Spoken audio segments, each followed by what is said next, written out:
ആനകളെ ഇഷ്ടമില്ലാത്തവർ ആരാണുള്ളത്? പോരാത്തതിന് കുട്ടി ആനകളുടെ കുസൃതിത്തരങ്ങൾ ആണെങ്കിലോ? അത്തരത്തിലുള്ള കുറച്ച് വീഡിയോ നമുക്ക് കണ്ടു നോക്കാം. ก็เราก็กลับบ้านก็กลับบ้านไงกลับบ้านไงลูก กลับบ้านที่ไหน หืม กลับบ้านที่ไหน ที่ปางไง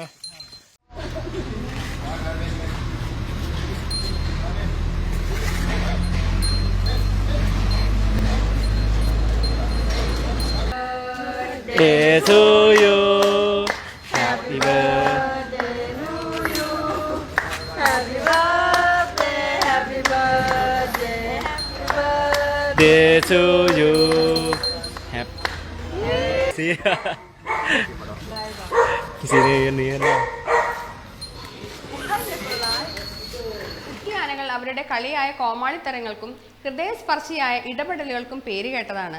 ഡംബോ എന്ന ആന ഒരു മാന്ത്രിക തൂവലിന്റെ സഹായത്തോടെ പറക്കാൻ കഴിയുമെന്ന് കണ്ടെത്തിയതിനെ കുറിച്ചുള്ളതാണ് അവിസ്മരണീയമായ ഒരു കഥ.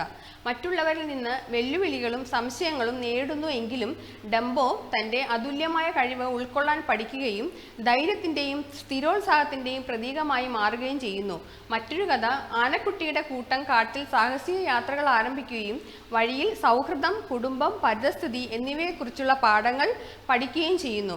ആനകളിലായാലും മനുഷ്യരിലായാലും കുട്ടിക്കാലത്ത് നിഷ്കളങ്കതയും വിസ്മയവും ഈ കഥകൾ പകർത്തുകയും ലോകത്തെ ഒരു പുതിയ വീക്ഷണത്തിലൂടെ കാണാൻ നമ്മെ പ്രേരിപ്പിക്കുകയും ചെയ്യുന്നു. കുട്ടിയാനകൾ ഹൃദയസ്പർശിയായതും ചിലപ്പോൾ ഹൃദയഭേദകവുമായ കഥകളുള്ള ആകർഷകമായ ജീവികളാണ്. കെനിയയിലെ ഡേവിഡ് ഷെൽഡ്രിക് വൈൽഡ് ലൈഫ് ട്രസ്റ്റ് തന്റെ അമ്മയെ വേട്ടക്കാർ കൊന്നതിനെ തുടർന്ന് രക്ഷപ്പെടുത്തിയ അജാബു എന്ന അനാഥ ആനയെക്കുറിച്ചാണ് ശ്രദ്ധേയമായ ഒരു കഥ. സമർപ്പിതരായ സൂക്ഷിപ്പുകാരാൽ വളർത്തപ്പെട്ട അജാബു ഒടുവിൽ ശക്തമായി വളരുകയും വിജയകരമായി കാട്ടിലേക്ക് പുനഃസംയോജിപ്പിക്കപ്പെടുകയും ചെയ്തു.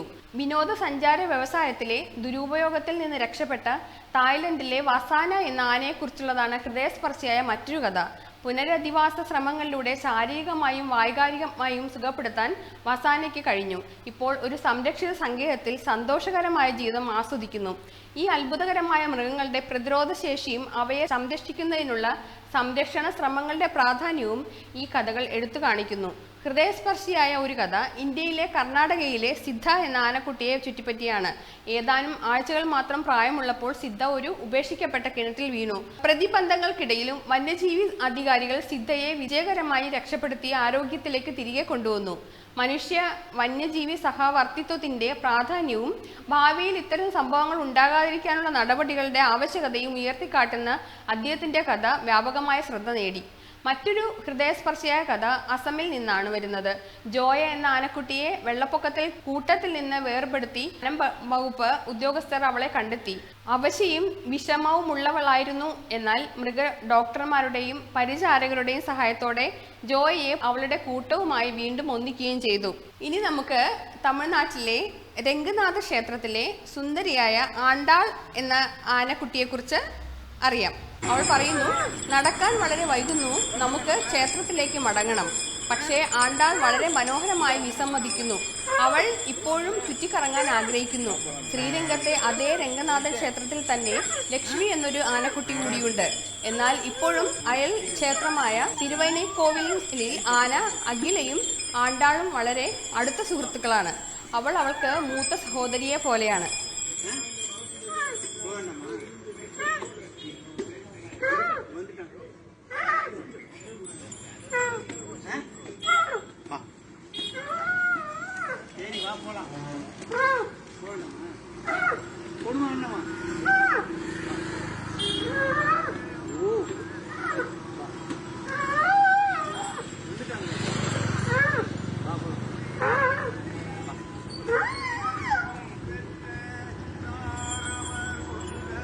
Nang Lalia.